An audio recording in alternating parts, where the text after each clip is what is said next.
Hello everyone, good morning, good afternoon, good evening. Welcome to aim to crack.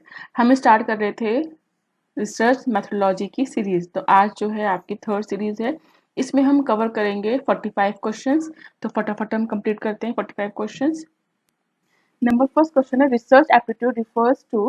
Research aptitude है वो क्या दर्शाता है, क्या रिफर करता है? ऑप्शन में ए, द पोटेंशियल और capacities to carry out research. Number B, the latent to be used in scientific way for desired purpose. Number C, the cultivation of research skill in newcomers.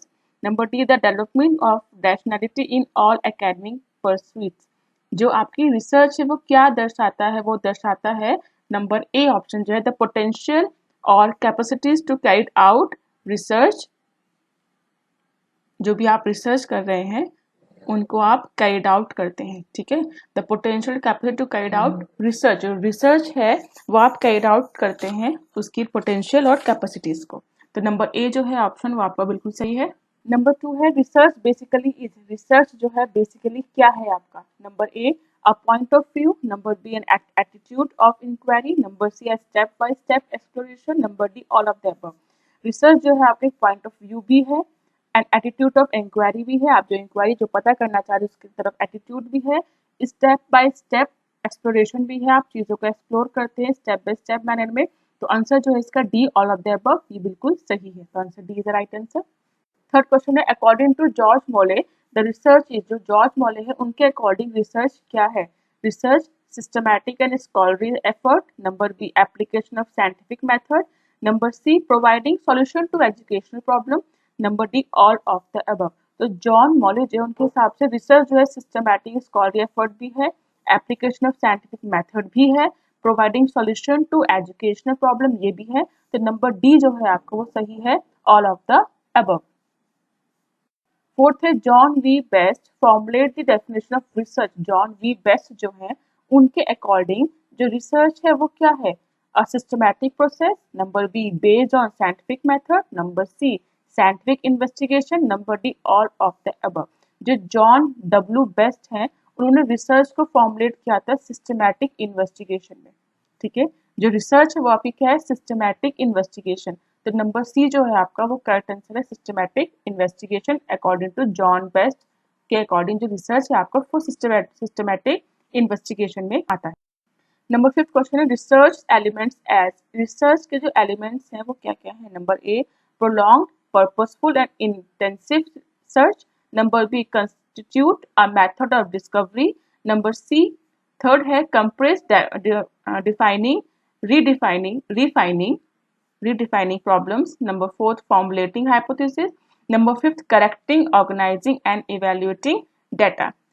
Proposed in the definition of, ये आपको नाम दिए गए हैं चार। इनके definition में research के जो एलिमेंट्स हैं ये सारे एलिमेंट्स हैं। तो किसके अकॉर्डिंग यानी किसकी डेफिनेशन में रिसर्च के एलिमेंट्स ये सारे हैं? तो आपका जो आंसर है वो है आपका क्लिफोर्ड वुडी। क्लिफोर्ड वुडी के अनुसार इनके अकॉर्डिंग रिसर्च एलिमेंट्स में ये सब चीजें आपकी आती हैं। हम सब चीजें ये करते हैं जब हम रिसर्च हाइपोथेसिस या कुछ भी आप रिसर्च प्रपोजल बनाते हैं तो ये सब चीजें आप करते हैं, ठीक है। तो अकॉर्डिंग टू क्लिफोर्ड वुडी जो रिसर्च एलिमेंट्स है ये सारे उसके एलिमेंट्स हैं। जो ऑप्शन बी है आपका वो करेक्ट आंसर है। सिक्स्थ क्वेश्चन है, the priority of to focus on research aptitude in NET examination is. जो नेट एग्जामिनेशन है उसमें रिसर्च एप्टीट्यूड को रखने की प्रायोरिटी क्या है? क्यों नेट का एग्जाम रखा जाता है? नेट के एग्जाम में रिसर्च रखा जाता है, सॉरी। तो उसका सिंपल सा आंसर होगा आपका option C, to enable them in future to take training in research and transfer the skill in younger generation. कि आप उसकी ट्रेनिंग लें रिसर्च के बारे में, उसकी स्किल देखें और उसकी आप जो आने वाली जनरेशन है उसको वो स्किल प्रोवाइड कराएं। तो जो ऑप्शन सी है वो आपका बिल्कुल करेक्ट आंसर है। हम देखते हैं, which one of the following is not representing the characteristics of hypothesis. Hypothesis की जो कैरेक्टरिस्टिक्स है उसमें से इनमें से कौन सी चीज रिप्रेजेंट नहीं कर रही है? A, hypothesis oriented. Number B, employing reliable tools and technique. Number C, follow scientific method. Number D, leading towards imaginary result. नहीं भाई, बाकी सब चीजें फॉलो करते हैं लेकिन जो ऑप्शन डी है आपका लीडिंग टूवर्ड्स इमेजिनरी रिजल्ट, हम इमेजिनरी रिजल्ट को नहीं करते हैं, हम रिजल्ट की फाइंड आउट करते हैं बाय स्टैटिस्टिकल मेथड, और जो हमारे पास जो प्रूफ है उसके अकॉर्डिंग। हम इमेजिनरी रिजल्ट की तरफ नहीं बढ़ते, हमें जो रिजल्ट है वो हम उसको निकाल के देखते हैं बाय दी डेटा और टेस्टिंग, राइट। तो ऑप्शन डी जो है वो उसका करेक्ट आंसर है कि रिसर्च का कैरेक्टरिस्टिक्स क्या नहीं है, leading towards imaginary result. Option D correct है। एट क्वेश्चन देखते हैं। What educational research is. Educational research जो है वो क्या है आपका, देखते हैं। An activity which is directed towards the development of science of behaviour in educational condition. Number B, type of procedure employed in answering question about education. Let's see. Contributing toward finding solution of education problem, all of the above. देखो educational research जो है उसका जो main purpose है, priority जब हम देते हैं तो वो किसको देते हैं, type of procedure employed in answering the question about education. Education में जो आप क्वेश्चन है उसके आंसर्स को फाइंड आउट करने का एक प्रोसीजर है, एक टाइप ऑफ प्रोसीजर है, प्रक्रिया है। तो ऑप्शन बी जो है उसकी प्रायोरिटी ज्यादा है, तो ऑप्शन बी जो है वो आपका आंसर सही होगा। Question, according to John W. Best, research can be divided into, according to John V. Best, इसके अकॉर्डिंग रिसर्च को हमने कितने पार्ट्स में डिवाइड किया है, कितने पार्ट्स में डिवाइड किया है, हमने डिवाइड किया है 3 पार्ट्स में। फंडामेंटल, बेसिक या प्योर जिसको बोलते हैं, अप्लाइड और एक्शन रिसर्च। तो ऑप्शन बी जो है आपका सही है, pure, fundamental, basic research, applied research and action research. B is the right answer. 10th है, research in education generally carried out for. जो रिसर्च है एजुकेशन में जनरली हम क्यों निकालते हैं, क्यों करते हैं। नंबर ए जो है आपसे individual professional growth, number B individuals personal prestige, number C individuals opportunity for getting job, number D enhancing the body of knowledge related to education. बिल्कुल सही है, आप एजुकेशन की बात कर रहे हैं तो एजुकेशन के हित में जो आंसर होगा आप वही करेंगे, ठीक है। तो क्या है, enhancing the body of knowledge related to education. Education की जो ज्ञान है ना, जो ज्ञान है, जो शाखा है ज्ञान, उसको आप बढ़ाने के लिए आप रिसर्च यूज करते हैं, किसमें, एजुकेशन। ऑप्शन डी है करेक्ट आंसर है। सेकेंड है, नेक्स्ट है 11, which one of the following is not the characteristics of education research. Education research का इनमें से जो है क्या आपका कैरेक्टरिस्टिक्स नहीं है एजुकेशन रिसर्च का। एजुकेशन रिसर्च का ध्यान दीजिएगा, एजुकेशन रिसर्च का पूछा है इसमें। तो ए है addition to the body of knowledge, आप किसी नॉलेज के जो ज्ञान है उसकी जो बॉडी है उसमें आप एक एडिशन कर रहे हैं, एक ज्ञान और बढ़ा रहे हैं। B, exploration of new principle pertaining to education, आपके न्यू प्रिंसिपल आप एक्सप्लोर कर रहे हैं जो एजुकेशन में आगे बढ़ाने में काम आएगा। C, a logical and objective वेंट्यू, number D all of the above. आप क्या है, आप ऑल ऑफ द अबव बात कर रहे हैं, क्योंकि सब में आपके एजुकेशन से रिलेटेड ही बात हो रही है। चाहे आपके ज्ञान की वृद्धि में हो, आप उसमें एक ज्ञान जोड़ रहे हैं, चाहे आप एजुकेशन में एक न्यू प्रिंसिपल को एक्सप्लोर कर रहे हैं, आप एक लॉजिकल और ऑब्जेक्टिव वेंट्यूर को तैयार कर रहे हैं, ऑल ऑफ द अबव। तो आंसर जो है आपका all of the above. 12th question है, the objective of a research. Research का ऑब्जेक्टिव क्या होता है। ए, थ्योरेटिकल बिल्कुल होता है, नंबर बी फैक्चुअल बिल्कुल होता है, number C practical, number D all of the above, all of the above. जो रिसर्च का ऑब्जेक्टिव है वो थ्योरेटिकल भी होता है, फैक्चुअल भी होता है, फैक्चुअल बेस होता है, प्रैक्टिकल भी होता है, प्रैक्टिकली टेस्टिंग करके देखते हैं, थ्योरेटिकली भी होता है। तो all of the above is the right answer, number D is the right answer. Action research is, action research जो है वो क्या है, a research in action, instant research, research meant for quick implementation, number D all of the above. बिल्कुल सही, action research जो है, research in action, जो आप रिसर्च जो एक्शन में ला रहे हैं। इंस्टेंट रिसर्च, आप तुरंत किसी के लिए रिसर्च कर रहे हैं, काम कर रहे हैं। Research meant for quick implement, आपको क्विक इम्प्लीमेंट करना, उसके ऊपर आप शोध कर रहे हैं, रिसर्च कर रहे हैं, काम कर रहे हैं। ऑल ऑफ द अबव, आपका आंसर है D all of the above. ये तीनों चीजें आप करते हैं एक्शन रिसर्च में।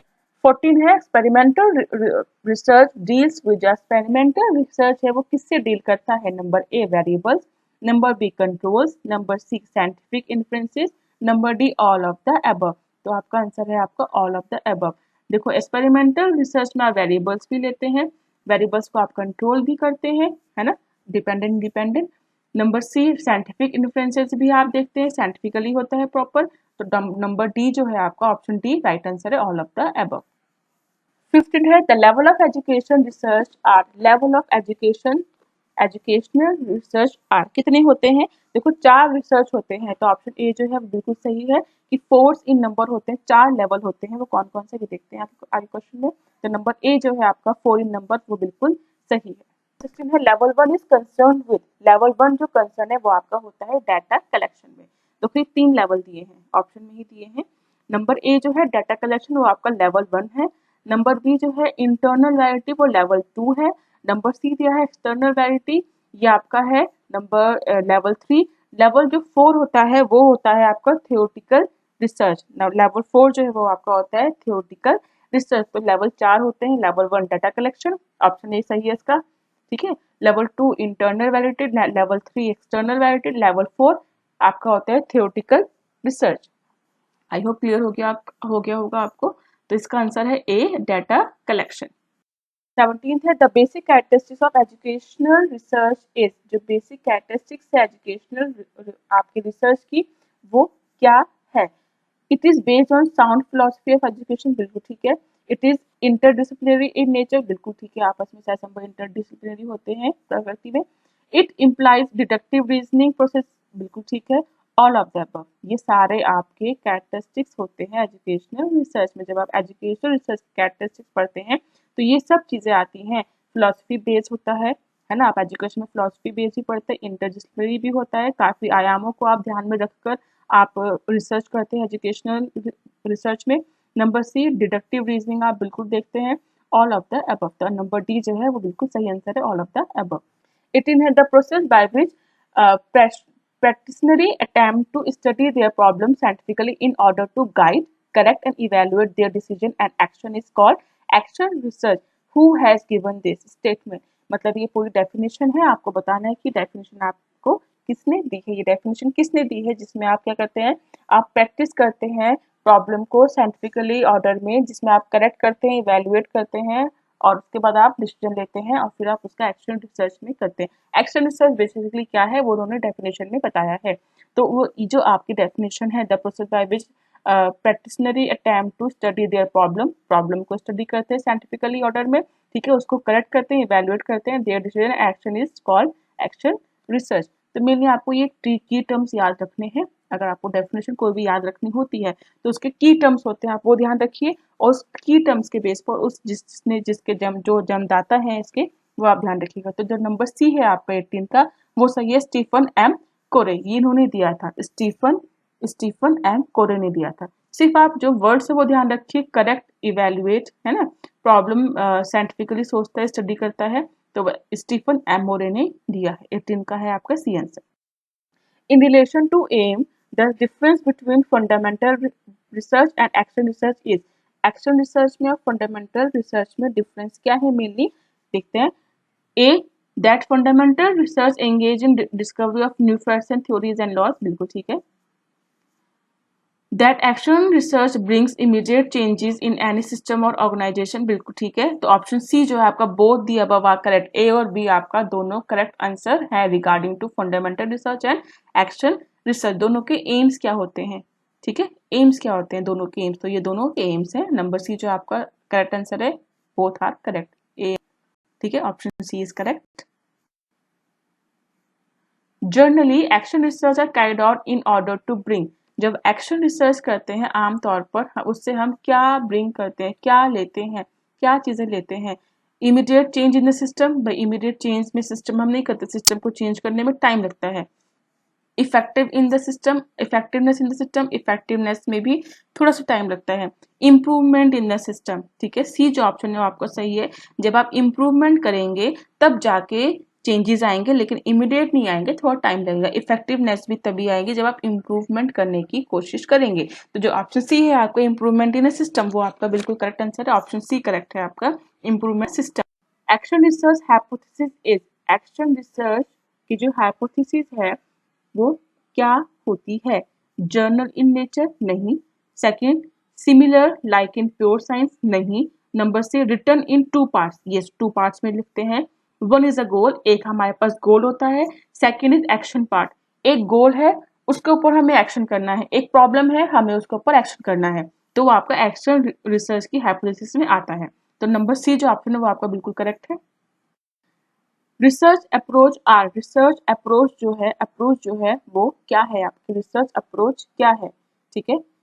longitudinal and cross sectional, oblique and horizontal, long and short section, none of the above। देखो हम जब रिसर्च पढ़ते हैं तो उसमें ऑब्लिक और horizontal, long and short section कुछ नहीं होता है। क्या होता है? Longitudinal and cross sectional. Longitudinal and cross sectional आपका रिसर्च अप्रोच के अंतर्गत आता है। Option A is the correct answer. 23rd, generally the formulation and progress of new knowledge have been carried out through। Generally जब आप formulation करते हैं और प्रोग्रेस करते हैं न्यू नॉलेज को लेने के लिए तो आप क्या करते हैं? थ्रू किसके थ्रू करते हैं? Number A fundamental research, number B experimental, number C historical, none of the above. देखो जब आप फॉर्मुलेट और न्यू चीजें करते हैं तो आप कैरी करते हैं फंडामेंटल रिसर्च में। आप नए फैक्ट्स की, नई थ्योरीज की जानकारी लेते हैं। जहां भी आप नई नॉलेज को गेन कर रहे हैं, फॉर्मुलेट कर रहे हैं, तो आपका फंडामेंटल रिसर्च में आता है। Option A correct answer. The survey research are classified under. जो सर्वे रिसर्च है वो कितने कितने भागों में बांटा गया है, कितने भागों में वर्गीकृत किया गया है? तो फंडामेंटल रिसर्च जो है वो आपका सर्वे जो रिसर्च है वो आपको क्लासिफाई करा है फंडामेंटल रिसर्च में, एक्सपेरिमेंटल में, बोथ ऑफ द अबव। तो ऑप्शन सी जो है आपका बोथ ऑफ द अबव सही है कि सर्वे रिसर्च में आपका फंडामेंटल भी आता है क्योंकि आप न्यू नॉलेज गेन करें, न्यू फैक्ट बनाए तो आप सर्वे जरूर करेंगे। एक्सपेरिमेंटल में भी आप सर्वे करते हैं क्योंकि आपको चीजें को जानना है, उसका सर्वे करना है, पहले उसका आपको आसपास से उसका सर्वे लेकर उसको डाटा कलेक्ट करना होता है। तो ए और बी बिल्कुल सही है। ऑप्शन सी है जो है बोथ ऑफ द अबव बिल्कुल ठीक है। The research which is exploring new facts through the study of a part is called। जब रिसर्च इन विच एक्सप्लोर कर रहे हैं न्यू फैक्ट्स को, आप एक्सप्लोर कर रहे हैं न्यू फैक्ट्स को through the study of the part. कोई भी स्टडी है, किसी भी पार्ट की स्टडी करें, उसमें आप एक्सप्लोर कर रहे हैं न्यू फैक्ट्स को, तो वो आपका होता है हिस्टोरिकल रिसर्च में। हिस्टोरी में आप पुरानी चीजों के अंदर जा रहे हैं, ठीक है। आप नई नई चीजें देखते हैं जो आपको पता नहीं होती, आप उसको एक्सप्लोर करते हैं, जो आपकी स्टडी का पार्ट है उसके थ्रू ही। तो आपका आता है एक historical research. The characteristics of a research is. जो कैरेक्टरिस्टिक्स है रिसर्च का उसके अंदर क्या चीजें आती हैं? सीरियस एंड इंटेंसिव स्टडी बिल्कुल ठीक है। विजडम बिल्कुल ठीक है। बेस्ड ऑन स्टैंडर्डाइज कंक्लूजन बिल्कुल ठीक है। नंबर डी जो है ऑल ऑफ द अबव वो आपका करेक्ट आंसर है। Number 7, a research should be objective, valid, reliability। बिल्कुल तीनों चीजें आती हैं रिसर्च के अंदर, ठीक है। प्रिंसिपल्स अगर मैं बोलूँ तो ये आपके रिसर्च के होते हैं। ऑब्जेक्टिव उसके अंदर होना चाहिए, वैध होना चाहिए, ठीक है, वस्तुनिष्ठ और विश्वसनीयता भी होनी चाहिए। तो वो आपकी है ऑप्शन डी जो है ऑल ऑफ द अबव वो करेक्ट आंसर है आपका। Which of the following is not the characteristics of a research. Research के इसमें से कौन सा कैरेक्टरिस्टिक्स नहीं है? देखो घुमा फिरा क्वेश्चन वही पूछते हैं, बस ऑप्शन थोड़े से चेंज हो जाते हैं। Irrelevant data collection, irrelevant data analysis, irrelevant conclusion. देखो सब इररिलेवेंट है। डाटा कलेक्शन में आपने इररिलेवेंट का ढंग से नहीं किया है, डाटा एनालिसिस आपने ढंग से नहीं किया है, कंक्लूजन आपने ढंग से नहीं निकाला है, जो आपका रिसर्च है, जो भी टॉपिक उससे रिलेट नहीं कर रहा है। तो ऑल ऑफ द अबव आपका आंसर है कि ये सारे ही आपके रिसर्च के कैरेक्टरिस्टिक्स नहीं आते हैं। और प्लीज राइट आंसर है the factual aim are not important in. जो फैक्चुअल एम्स हैं वो इम्पोर्टेंट किस में नहीं होती है? Factual aims are most important, the factual aims are most important. जो फैक्चुअल चीजें किस में इम्पोर्टेंट होती है? नंबर ए जो है वो सही है, हिस्टोरिकल रिसर्च। देखो हिस्टोरिकल आप रिसर्च करें उसमें आपको फैक्चुअल चीजें जाननी है। जो फैक्चुअल चीजें हैं वो बहुत इंपॉर्टेंट होती हैं। आपके फैक्चुअल जो इवेंट्स हैं पास्ट में जो हो चुके हैं, जिसके बारे में आप जानना चाह रहे हैं, वो बिल्कुल फैक्चुअल होनी चाहिए, नहीं तो आपका हिस्टोरिकल रिसर्च करने का मतलब ही नहीं है, ठीक है। जो फैक्चुअल एम्स है वो बहुत इंपॉर्टेंट रोल प्ले करते हैं हिस्टोरिकल रिसर्च में। तो ऑप्शन ए जो है बिल्कुल करेक्ट आंसर है। 30 है आपका। Which of the following is classified in the category of the developmental research. इनमें से कौन सा डेवलपमेंटल रिसर्च के क्लासिफाई में कैटेगरी में आता है? ठीक है, तो कौन सा आता है आपका? एक्शन रिसर्च, ठीक है। Which of the following classified in the category of the developmental research. Developmental research के अंदर आपका एक्शन रिसर्च आता है, ध्यान रखिएगा, ठीक है। नंबर बी जो ऑप्शन है वो बिल्कुल सही है। कौन सा? Action research. 31 क्वेश्चन देखते हैं। एक्शन रिसर्च क्या है आपका? एंड अप्लाइड रिसर्च नहीं। A research carried out to solve immediate problem, बिल्कुल सही, जो आपकी इमीडिएट प्रॉब्लम है उसके सॉल्यूशन के लिए आप रिसर्च करते हैं, ठीक है। A longitudinal research, all of the above. तो आपका बी जो ऑप्शन है क्या, the research carried out to solve immediate problem, आप रिसर्च करते हैं किसी प्रॉब्लम के इमीडिएट सॉल्यूशन के लिए। तो एक्शन रिसर्च जो रिप्रेजेंट करता है इमीडिएट सॉल्यूशन के लिए किसी भी प्रॉब्लम के, तो ऑप्शन बी जो है आपका वो करेक्ट आंसर होगा। तो जो ऑप्शन बी है आपका, this one option B is a correct answer.